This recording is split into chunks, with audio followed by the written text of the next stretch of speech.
Gérard. Merci Madame la Présidente.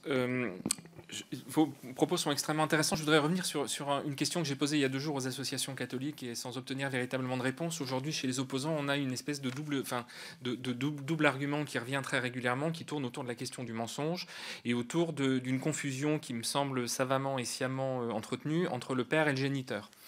Si on se réfère aux réflexions pour établir la doctrine catholique, on a quand même une réflexion très profonde qui remonte très très loin, qui à la fois repose sur...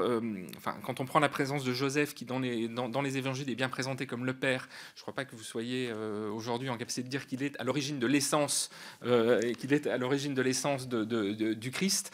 Et on voit bien que quand il apparaît notamment chez Matthieu, on le positionne bien comme le porteur de la filiation, et c'est le moyen de rattacher le Christ à l'Ancien Testament. Je pense aux arbres de Jessé qu'on voit dans toutes les cathédrales de France, qui est un moyen d'inscrire cette filiation-là. Et j'attends aujourd'hui qu'on me démontre qu'aujourd'hui, une femme ne serait pas en capacité d'être cette mère sociale, comme Joseph est le père social et celui qui rattache à une histoire, ne serait pas comme Joseph l'a été, n'aurait pas la capacité à le rattacher à cette histoire.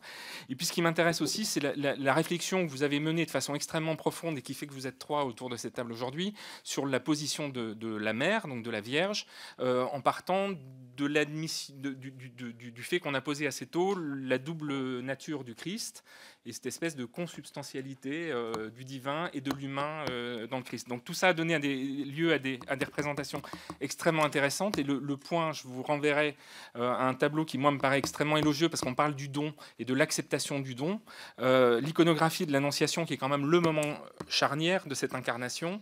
Je pense au rétable de l'Annonciation d'Aix, que vous devez sans doute connaître, Monseigneur, qui est un tableau extrêmement intéressant parce qu'il montre bien qu'on est dans un moment où il se passe quelque chose, où à la fois la Vierge accepte le cadeau, on va dire, qui lui est fait.